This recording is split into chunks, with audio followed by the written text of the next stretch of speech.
Buenos días, mi nombre es Ligia Pérez Sierra, soy abogada, especialista y magíster en Derecho Procesal Penal y Teoría del Delito de la Universidad Autónoma Latinoamericana.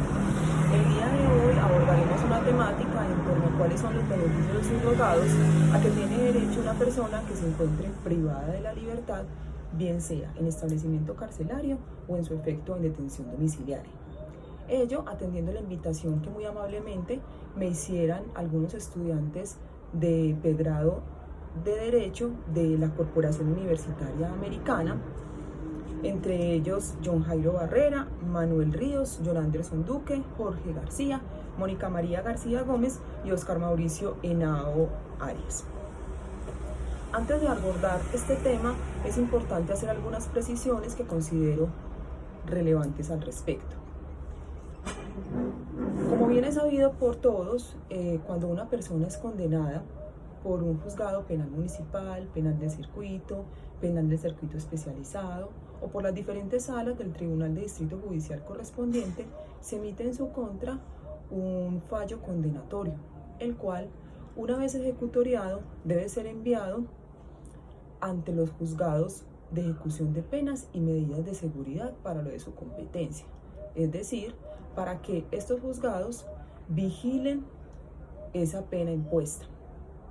Cabe destacar que a nivel nacional existen muchísimos juzgados, toda vez que en las diferentes ciudades por lo general existe un juez de ejecución de penas. Para el caso particular de Medellín, el departamento de Antioquia, contamos con que la ciudad de Medellín cuenta en la actualidad con 8 juzgados de ejecución de penas y medidas y Antioquia con 5. Ambos se encuentran ubicados en la ciudad de Medellín, a excepción de uno del departamento de Antioquia, que debido al establecimiento penitenciario que vigila, se encuentra ubicado en el corregimiento de Doradal, que hace parte del municipio de Puerto Triunfo, Antioquia.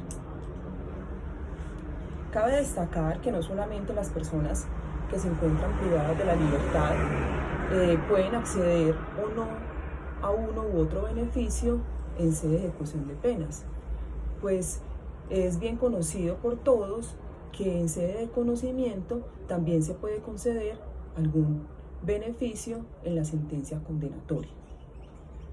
Esa solicitud que se realiza ante el juez de ejecución de penas para que se estudie la posibilidad de conceder o no algún subrogado, la debe realizar directamente el procesado o en su efecto mediante un abogado que lo asesore frente al tema.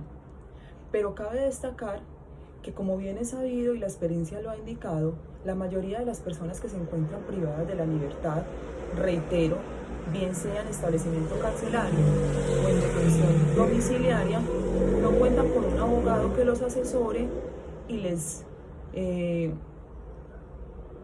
presente el respectivo escrito, toda vez que las personas privadas de la libertad, como bien se ha visto, solamente cuentan con un profesional en derecho hasta la etapa de condena. De ahí para adelante son muy pocos, porque no son todos, los que cuentan con ese acompañamiento por parte de un profesional en derecho, lo cual no es óbice para que pueda presentar su solicitud. Igualmente, así no se presente una solicitud por parte del interesado, que en este caso es la persona privada de la libertad, los juzgados de ejecución de penas de manera oficiosa también realizan un estudio a fin de verificar si se cumplen algunos de los requisitos para conceder o no algún beneficio en torno a una persona. Igualmente es importante destacar que no solamente en la actualidad, sino a través de los años, y estamos hablando no de 4 años atrás, 6, 7, 8, sino infinidad, las cárceles y los establecimientos penitenciarios a nivel nacional, porque no solamente es en nuestra ciudad o en nuestro departamento, cuentan con un alto índice de congestión, por lo cual el Estado ha venido implementando varias dinámicas a fin de que los jueces de ejecución de penas las implementen y se pueda, por lo tanto, entonces lograr una estabilidad que permita claramente que muchas personas cumplan su pena fuera de los establecimientos penitenciarios. Que para el caso concreto tenemos que para el año 2014 se creó una disposición cuyo fin era ese, descongestionar los establecimientos penitenciarios. Estamos hablando entonces de la ley 1709 de ese año, del año 2014. Pero antes de hablar de esta ley que tiene gran trascendencia, es importante hacer alusión a otras dos normas que también tienen mucha importancia. Una de ellas es la ley 1121 de 2006, la cual en su artículo 26 consagra tácitamente cuáles son los beneficios o subrogados que se encuentran excluidos para ciertas personas que han sido condenadas por unas conductas punibles en particular. Tenemos el caso, por ejemplo, de personas que han sido condenadas por los delitos de terrorismo, concierto para delinquir agravado con fines de extorsión, el secuestro extorsivo, bien sea simple o agravado, e igualmente otras conductas punibles, toda vez que es una larga lista que no permite ni siquiera que se haga un estudio porque de plano la solicitud va a ser negada. De otro lado también tenemos la disposición contenida en la ley 1098 de 2006, la cual en su artículo 199 consagra una prohibición expresa donde se indica que las personas que han sido condenadas por delitos donde las víctimas fueran menores, es decir, niños, niñas o adolescentes, no podrán acceder a beneficios o subrogados.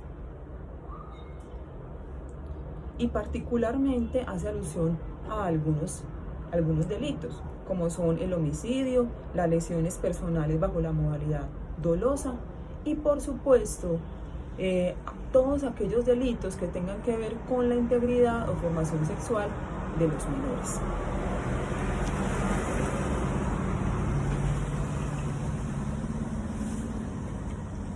Ahora bien, tenemos entonces que la ley ya sí 1709 de 2014, como dije en un principio, buscaba eso precisamente, buscaba descongestionar los establecimientos carcelarios para buscar así un equilibrio y que las personas que se encontraran recluidas en esto tuvieran unas condiciones óptimas y pudieran cumplirse entonces con los fines propuestos de la pena, los cuales entre ellos encontramos la resocialización.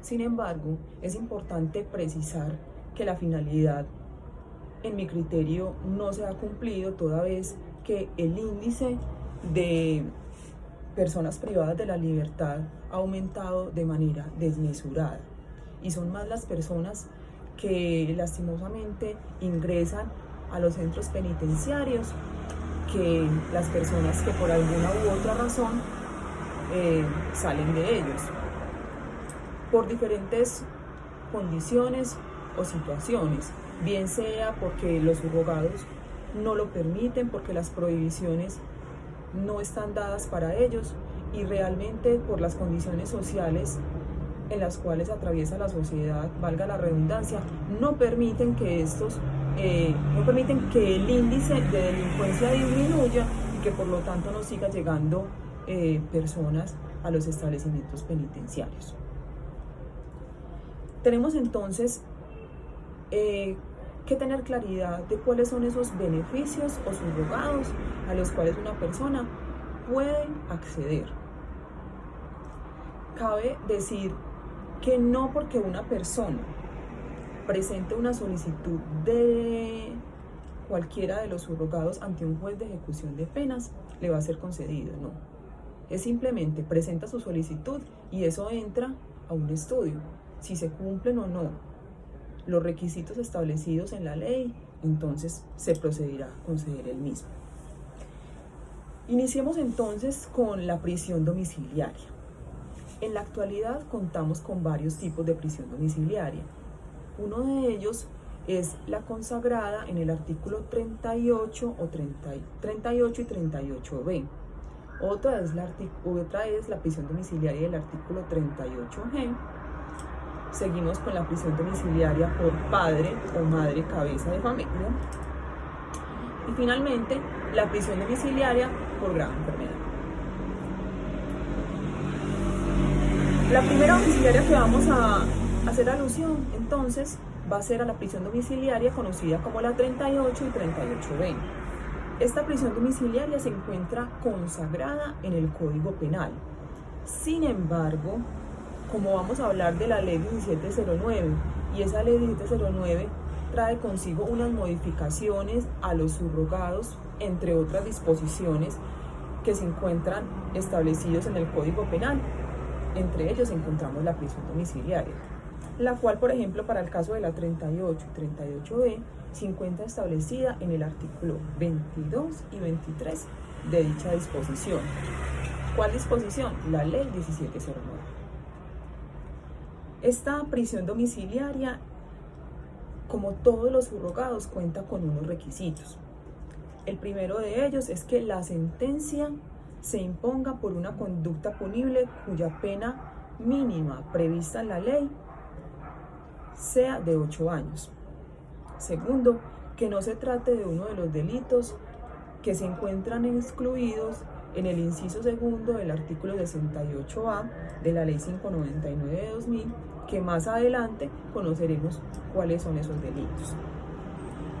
Tercero, que se demuestre el arraigo familiar y social del procesado, y esto es básicamente que el procesado indique dónde va a pasar en su momento la detención domiciliaria. Pero no basta simplemente con la manifestación escrita del mismo, sino que debe obrar una manifestación igualmente expresa por parte de los moradores, donde la persona se va a encontrar recluida en detención domiciliaria. Bien sea, háblese de la mamá, el papá, el hermano, los hijos, esposa o entre otras personas, las cuales pueden hacer esa manifestación mediante una declaración extrajuicio ante un notario, donde se indique claramente la dirección donde el señor o la señora va a estar en detención domiciliaria. E igualmente se indique la posibilidad y el compromiso que se tenga para que esa persona pueda estar ahí y se le suministre lo necesario para que pueda permanecer. También hablamos de un arraigo social. Ese arraigo social es básicamente otra manifestación donde algunos vecinos o personas allegadas al procesado manifiesten que el señor o la señora tienen un entorno en un espacio determinado. ¿Cómo así? Igualmente, mediante una declaración extrajuicio, que es lo más común, manifiesten que sí, que los conocen y que son familiares de cierta persona, es hijo de tal persona, vive en tal localidad y no más. No debe haber un compromiso por parte de alguien en torno a ese arraigo social. Otro requisito que consagra esa prisión domiciliaria de la 38 y 38b es que se garantice mediante caución el cumplimiento de ciertas obligaciones. Esa caución bien puede ser prendaria o juratoria. ¿De qué depende que sea prendaria o juratoria? Básicamente depende del juez. El juez, de acuerdo a las condiciones económicas y sociales del procesado, puede establecer que para acceder a esa prisión domiciliaria se pague una caución prendaria o en su efecto una caución juratoria. Entonces la caución prendaria, como su nombre lo indica, es el depósito de un dinero para poder acceder a esa prisión domiciliaria. Dinero que no se pierde, sino que luego de cumplida su condena como tal, es devuelta al procesado. Pero si por alguna razón no cumple con las obligaciones propias por las cuales se comprometió y suscribió esa diligencia de compromiso, valga la redundancia, entonces el dinero se da por perdido y por lo tanto no será devuelto. Y la caución juratoria hace pues alusión a una manifestación expresa de ese compromiso. Las obligaciones a las cuales una persona accede para poder tener esa prisión domiciliaria son varias. Una de ellas es no cambiar de residencia sin previa autorización de una autoridad judicial. La persona, cuando se le concede la prisión domiciliaria, como acabamos de ver, suscribe una diligencia de compromiso donde debe manifestar dónde es el lugar que va a estar ubicado. Si por alguna razón cambia debe primero, previo a cambiarse de lugar, debe solicitarlo ante el juez de ejecución de penas para que autorice ese cambio. Esto es muy importante hacerlo, toda vez que de eso depende el establecimiento penitenciario que le vigile la condena, porque ejecución de penas es un trabajo concomunado no solamente entre los jueces, sino también entre el establecimiento penitenciario que se encarga de esa vigilancia. Igualmente, otra de las obligaciones que tiene es de repararse los daños ocasionados con la conducta punible, toda vez que hay algunas conductas punibles que, debido a su naturaleza, permiten que se condene en perjuicios. Tenemos que otra de las obligaciones es comparecer ante la autoridad judicial cuando se le llame. Y finalmente, debe permitir la entrada a su residencia de los servidores judiciales encargados de su vigilancia, es decir, del personal del IMPEC. Podríamos preguntarnos qué pasaría, por ejemplo, si una persona no cuenta con el dinero para pagar una caución prendaria o, en su defecto, pagar los daños ocasionados con la conducta punible. Y básicamente podría decirse que es una situación que es muy común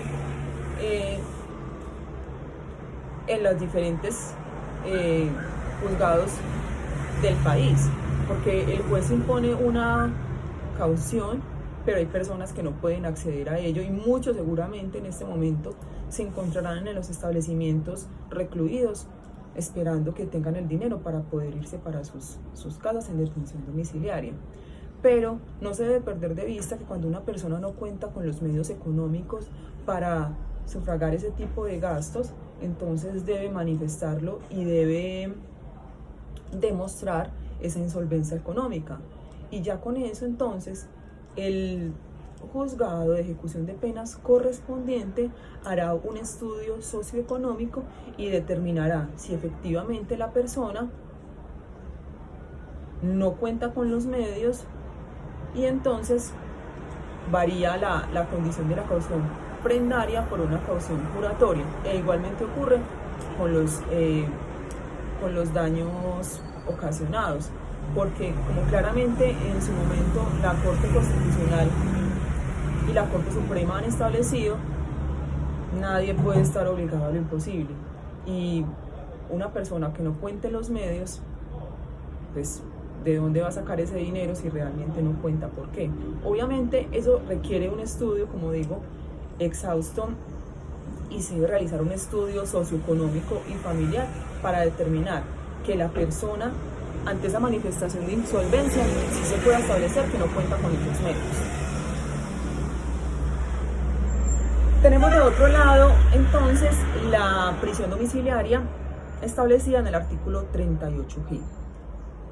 Esa prisión domiciliaria se encuentra igualmente regulada en el artículo 28 de la Ley 1709 de 2014. Y esta detención domiciliaria tiene un requisito relevante, particular, importante, y de plano, si no se cumple, no se hace necesario el estudio de los demás requisitos. Esto es que debe cumplirse la mitad de la pena impuesta. Es decir, que si una persona es condenada a 10 años, para poder iniciarse ese estudio de la prisión domiciliaria del artículo 38G, debe haber cumplido 5 años. Y a partir de ahí entonces se podrá verificar los demás requisitos, que no son otros distintos a los establecidos en la detención domiciliaria del artículo 38 y 38B.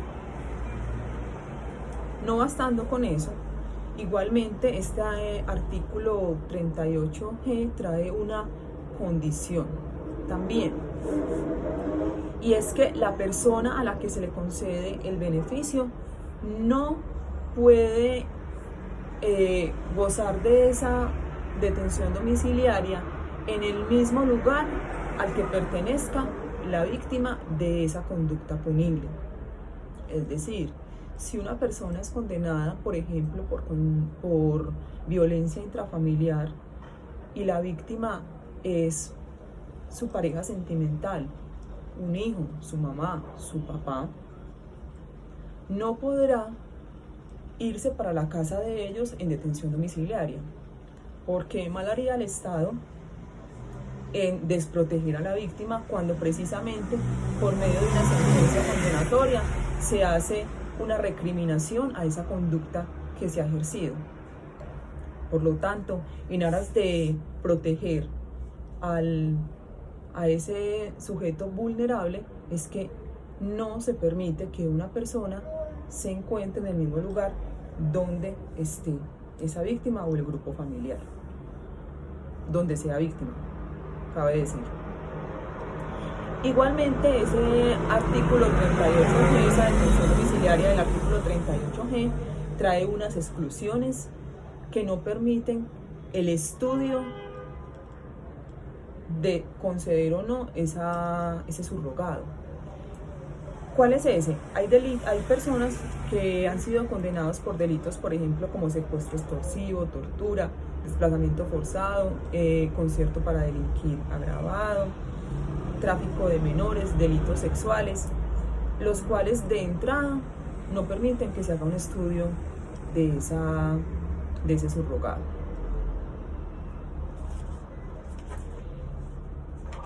Tenemos también entonces la prisión domiciliaria por padre o madre cabeza de familia. Esta es una prisión domiciliaria que realmente solicitan mucho. ¿Por qué? Porque es una prisión domiciliaria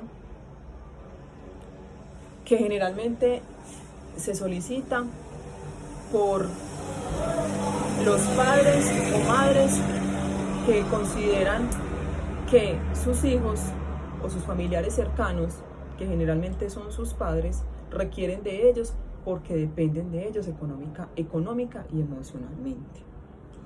Pero ¿qué pasa?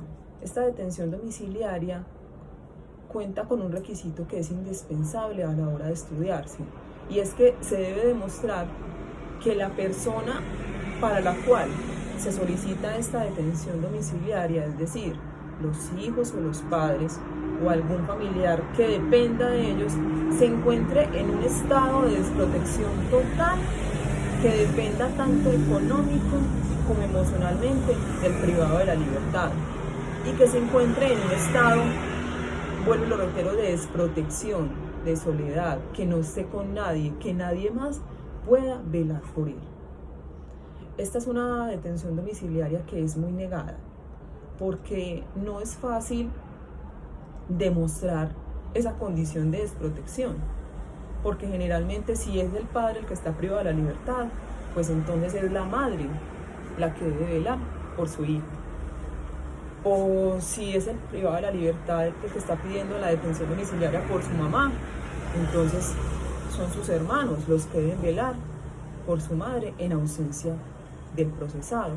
Pero hay situaciones en las cuales se concede porque realmente hay personas que no cuentan con una familia extensa que se encargue de ellos, o en su efecto las personas que se encargan o la persona que se pueda encargar de esa persona en estado de vulnerabilidad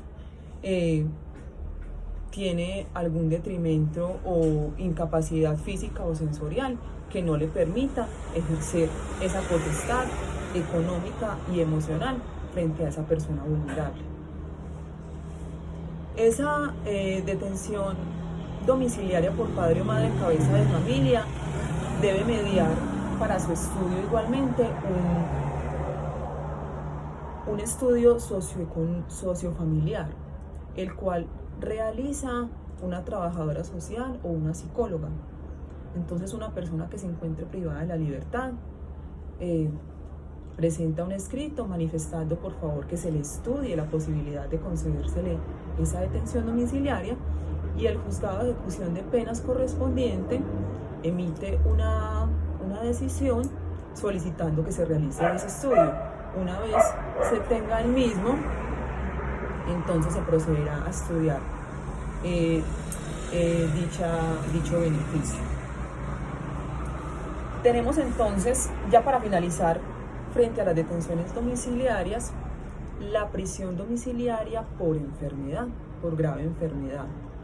Esta prisión domiciliaria también es bastante solicitada y es una prisión domiciliaria que también cuenta con un requisito esencial, y es que debe mediar un dictamen médico por parte de un legista.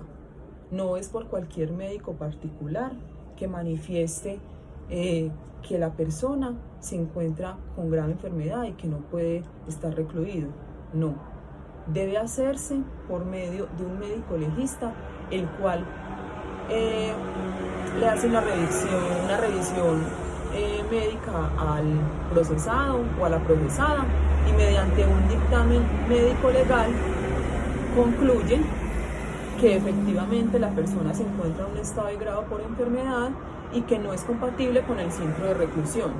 Ahora, es importante precisar que dicho dictamen, a pesar de que manifieste que la persona no puede estar en un establecimiento carcelario debido a su condición de salud, no es obligatorio para que el juez de ejecución de penas le conceda la detención domiciliaria en ese caso, porque cabe decir que esta prisión domiciliaria por grave enfermedad, no necesariamente la persona debe ser enviada a su lugar de residencia, también puede ser enviada a un hospital, o en su efecto puede impartírsele una orden al establecimiento penitenciario donde se encuentre recluido, con el fin de que se mejoren las condiciones de salud del procesado y se esté pendiente de su cuidado y manutención, en especial por esa enfermedad que padece. Bueno, de manera general, todas las personas que se encuentran recluidas en detención domiciliaria tienen derecho a que se les conceda un permiso para trabajar, es decir, para que puedan desplazarse en muchas oportunidades desde su casa a un lugar determinado, no cualquiera, debe saberse para dónde va, determinado, y que guarde ciertos parámetros para poder en su momento también pues tener alguna contraprestación económica que le permita subsistir. Esa solicitud de permiso para trabajar debe hacerla entonces ante el juez de ejecución de penas, y como todo trabajo normal debe cumplir unos requisitos. Entre los requisitos que tenemos, primero está esa solicitud de permiso de permiso para trabajar. Debe mediar un contrato laboral suscrito por el empleador, en el cual se indique la dirección en la cual va a desarrollar la actividad, qué labor va a desarrollar, qué horario va a tener, el cual no podrá exceder las 8 horas legales, como bien lo establece el Código Laboral, e igualmente debe contener un día de descanso a la semana. Cabe decir que por el hecho de que una persona se encuentre en detención domiciliaria, su derecho a la locomoción pues está restringido, porque no se puede perder de vista que una persona que se encuentre recluida en su casa está cumpliendo una sentencia condenatoria. Por lo tanto, está cumpliendo una pena que le fue impuesta, sino que en vez de estar en un establecimiento penitenciario, pues tiene la facilidad y el beneficio de hacerlo en su residencia. Por eso es que muchas veces hay personas que no son conscientes de ello y presentan solicitudes de permiso para laboral que realmente extralimitan esa detención domiciliaria, como es el caso de que muchos solicitan permiso para trabajar como conductores, bien sea de un taxi o de un camión o algo, y pues es imposible manejar un control temporoespacial de alguien que se encuentre ejerciendo dicha labor, a pesar de que sea la única que tenga en el momento. Pero en mi criterio personal, considero que ese tipo de labores pues no son propias para que las ejerza una persona que se encuentra en detención domiciliaria. Cabe decir que si una persona por alguna razón no cumple las diferentes prisiones domiciliarias a las que puede tener lugar, pues entonces será merecedora que se le haga un estudio correspondiente y se inicie un proceso en los juzgados de ejecución de penas para revocar esa detención domiciliaria. De otro lado tenemos otro beneficio, el cual está consagrado en el artículo 29 de la ley 1709, que modificó ese artículo 63 de la ley 599 de 2000, la cual es la suspensión de la ejecución de la pena. Esto es un beneficio que permite que la persona privada de la libertad pueda estar cumpliendo la pena en libertad, pueda estar libre, pero no quiere decir que porque está libre pueda seguir haciendo pues las conductas a las que de pronto está acostumbrado a realizar. No, debe también cumplir con unos requisitos y a su vez debe tener, es para cuando se concede este tipo de beneficio, hay un periodo de prueba que va entre los 2 y los 5 años. Hay personas que muchas veces le ponen 2 años, 3 años o se van hasta los 5. Eso varía mucho, depende de la conducta punible por el cual fue condenado, la calidad o las condiciones delictuales que llevaron a llevar a cabo esa conducta punible, las condiciones sociales y familiares también de la persona y a su vez también de la discreción que tenga el juez que le conceda esa suspensión condicional de la ejecución de la pena. Pero en términos generales siempre es de 2 años el periodo de prueba. Para acceder a ese beneficio, como bien pues hemos establecido, hay unos requisitos. Uno de ellos es que la pena impuesta de prisión no exceda los 4 años, que no se tenga antecedentes y que el delito nuevamente no esté excluido en los establecidos en el artículo 68A, que ya lo vamos a mirar. Y que si la persona tiene antecedentes por un delito doloso dentro de los 5 años anteriores, pues de sus condiciones o sus antecedentes personales, sociales, familiares, indiquen que no existe necesidad de que él mismo ejecute la pena en un establecimiento penitenciario. Bueno, otro beneficio subrogado es la libertad condicional.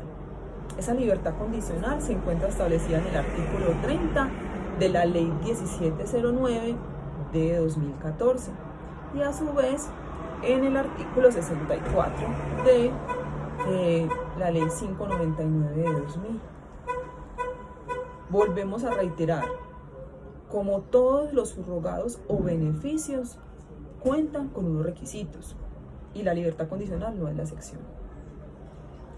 Pero la libertad condicional tiene un requisito de tipo objetivo, taxativo, que si el mismo igualmente no se cumple, no se hace necesario el estudio de los demás requisitos. Esto es que la persona que pretenda acceder a este beneficio debe haber cumplido las 3/5 de la pena a imponer. Es decir, que debe haber cumplido ese tiempo para poder llevarse a cabo el estudio correspondiente. Si no se cumple, de plano su solicitud es rechazada. Igualmente, debe mediar un escrito conocido dentro de ejecución de penas y en los establecimientos penitenciarios como resolución favorable. Esa resolución favorable es un documento que hace llegar el establecimiento penitenciario que se encarga de esa vigilancia, en el cual manifiesta, entre otras palabras, que la persona ha cumplido con las obligaciones y que su desempeño dentro del establecimiento penitenciario ha sido acorde y que por lo tanto tiene derecho a que se le estudie ese beneficio. O sea, es un aval que da el establecimiento para que el juez de ejecución de penas igualmente pueda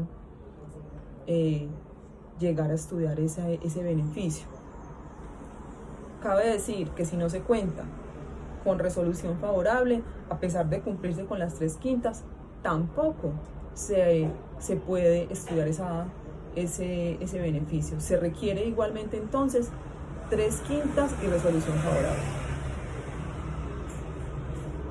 Igualmente, debe mediar una demostración del arraigo familiar y social del procesado. Como bien lo vimos en la detención domiciliaria, pues entonces deberá el procesado demostrar ese arraigo, el cual lo hace por medio, como ya quedó establecido, puede hacerlo por medio de una declaración extrajuicio rendida ante un notario.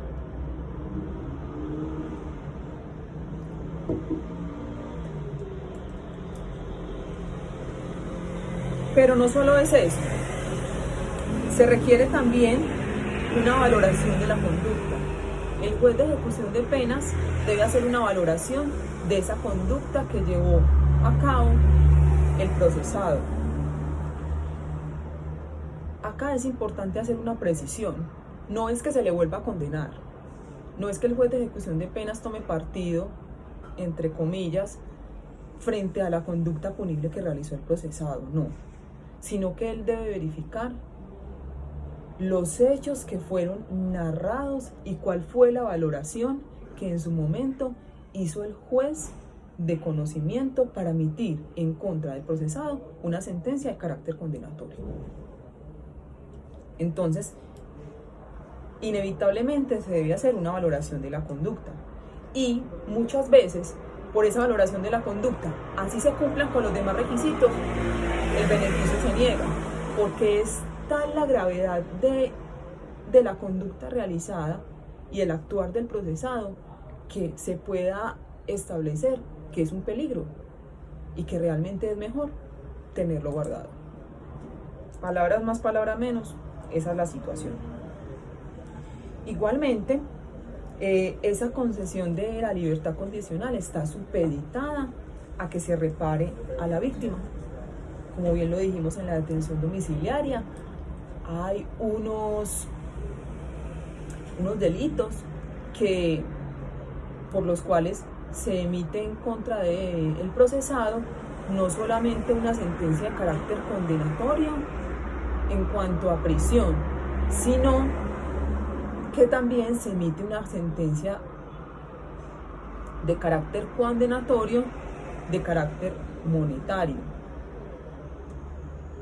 como es el caso de, por ejemplo, los delitos de violencia intrafamiliar, homicidio, lesiones personales y todos ellos en los cuales se haya iniciado un proceso de incidente de reparación integral. Pero vuelve y ocurre lo mismo que en la detención domiciliaria. Si la persona por alguna razón no cuenta con los medios para sufragar esa reparación a la víctima, puede manifestar que tiene una insolvencia económica y entonces deberá demostrar la misma mediante un estudio socioeconómico o mediante las pruebas que considere pertinentes, con las cuales indique esa condición de insolvencia. Bueno, ahora vamos a hablar del famoso artículo 68 establecido en el artículo 32, que lo hemos venido haciendo alusión a lo largo pues, de esta alocución.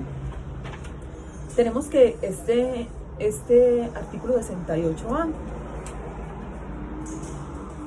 establece cuáles son las conductas punibles que no permiten que se realice un estudio de los diferentes subrogados o beneficios, porque de entrada dice una persona que ha sido condenada por delitos contra el derecho internacional humanitario, delitos contra la integridad o formación sexual, la receptación, el hurto calificado o el concierto para delinquir agravado, no podrán acceder a ningún beneficio. Entonces, quiere decir, entre otros, valga decir, entre otras conductas punibles. Quiere decir esto que si una persona ha sido condenada por estos delitos o por los demás que se encuentren en esa disposición, pues no podrán gozar de algún beneficio o subrogado, lo cual no los limita para que presenten la solicitud y sea el juzgado de ejecución de penas quien de manera escrita les manifieste: señor, usted no tiene derecho. Y de manera personal considero que toda persona debe presentar las solicitudes ante un juez de ejecución de penas. ¿Por qué? Porque normalmente cuando una persona presenta una solicitud, los juzgados de ejecución de penas realizan un estudio de su condena desde el momento de su captura en la actualidad.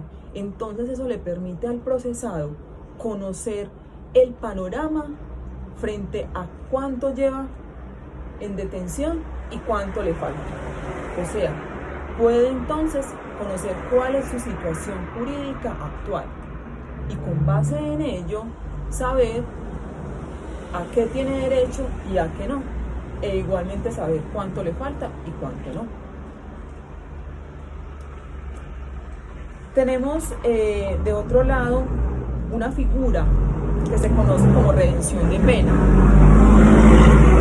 La redención de pena es la posibilidad que le brindan los establecimientos penitenciarios y por supuesto el Estado a las personas privadas de la libertad de estudiar, trabajar o enseñar, y por medio de actividades que realizan en los establecimientos penitenciarios y manejando una conducta excelente o buena, redimir pena y por lo tanto entonces no pagar tanto tiempo físico. Muchas veces hemos escuchado en los medios críticas en cuanto a que cómo es posible que una persona que ha sido condenada a 5 años, a los 2 años, por decir algo, o 3, ya esté en la calle y haya cumplido la pena. Eso muchas veces se debe a esa redención de pena, a las actividades intracarcelarias que realiza la persona, porque no se puede perder de vista que uno de los fines de la pena es la resocialización. O sea, no se puede pretender que una persona que ha sido condenada pues permanezca toda su vida recluida en un establecimiento penitenciario. O sea, la persona debe resocializarse, aunque el tema de resocialización debido a la congestión creo que no se logra en su totalidad, pero no se puede perder de vista que ese es uno de los fines que tiene la pena impuesta. Entonces, una persona que realiza las actividades intracarcelarias, que como bien acabo de decir, pueden ser por estudio, trabajo o enseñanza, es el establecimiento penitenciario quien trimestralmente envía a los jueces de ejecución de penas para que se redima esa pena. E igualmente ahí se le hace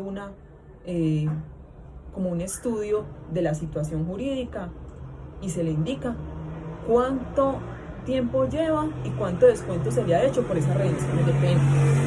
La redención de pena generalmente las hacen las personas que se encuentren condenadas, porque como bien es sabido, hay personas que están recluidas en los establecimientos penitenciarios o en detención domiciliaria de manera preventiva. Todavía en contra de ellos no se ha emitido una sentencia de carácter condenatorio o absolutorio, por lo tanto esas personas entonces no tendrían derecho a esa redención de pena, es solamente para las personas condenadas. Tenemos otro subrogado, otro beneficio que se conoce como el permiso de 72 horas.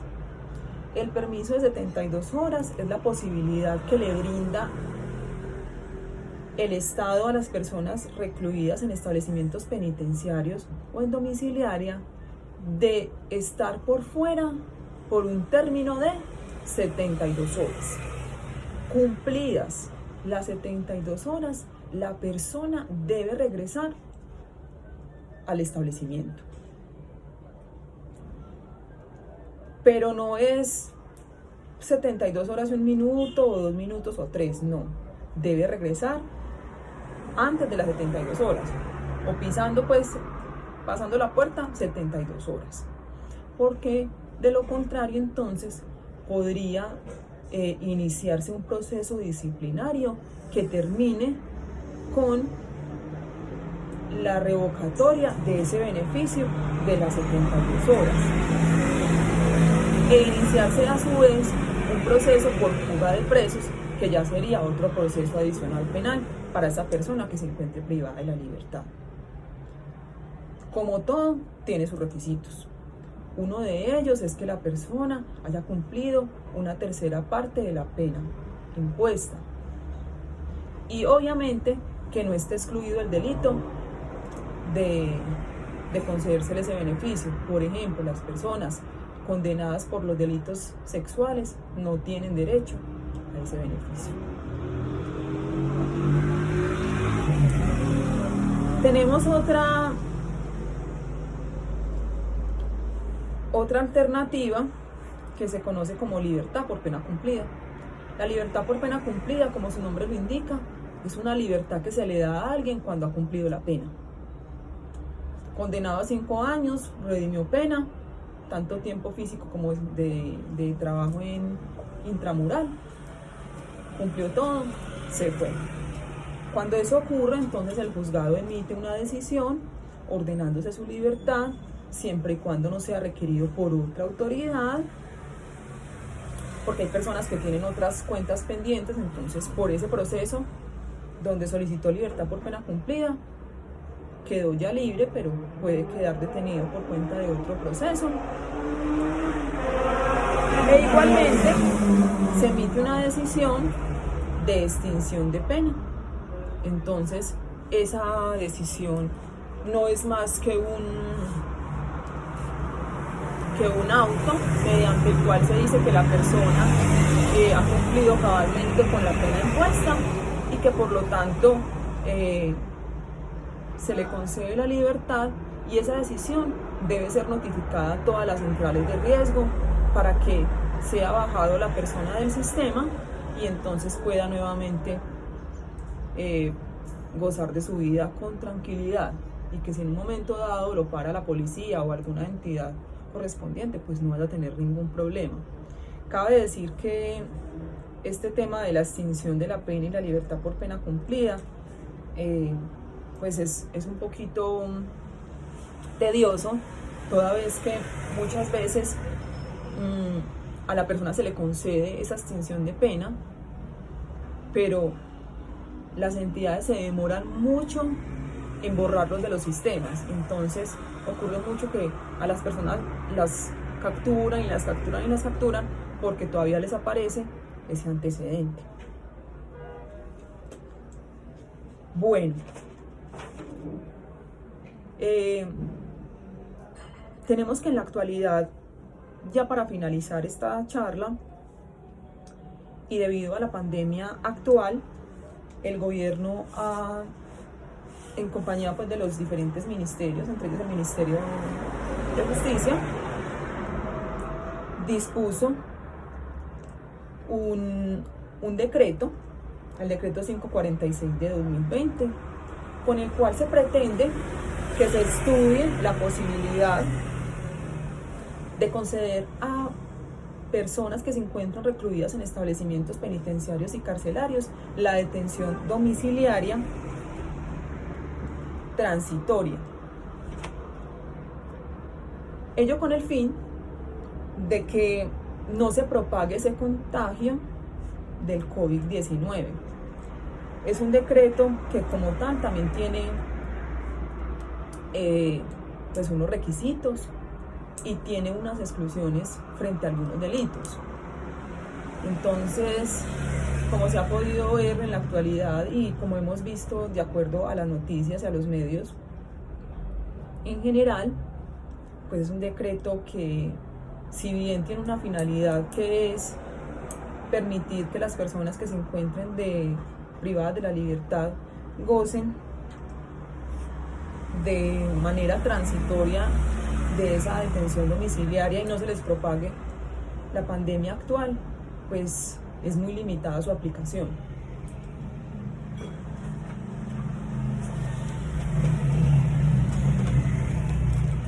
Finalmente, entonces, cabe decir que estos son todos los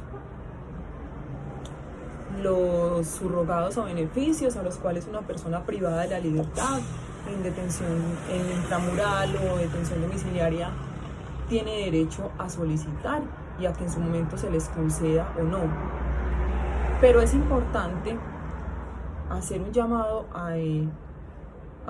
en este momento, atendiendo la posibilidad que tengo, a todos los abogados para que no solamente acompañen a sus prohijados, a sus defendidos a lo largo del proceso penal, que llega hasta la condena, no, también lo hagan en la fase de ejecución de penas, porque es la fase en la cual la persona, pues, digamos que está un poquito más vulnerable y tiene más desconocimiento, a pesar de que en los establecimientos penitenciarios se cuente con un asesor jurídico, pero debe entenderse que es tanta la magnitud de las personas que se encuentran recluidas que no se le puede dar un trato igual a todo el mundo y pues el tiempo no alcanza para todos.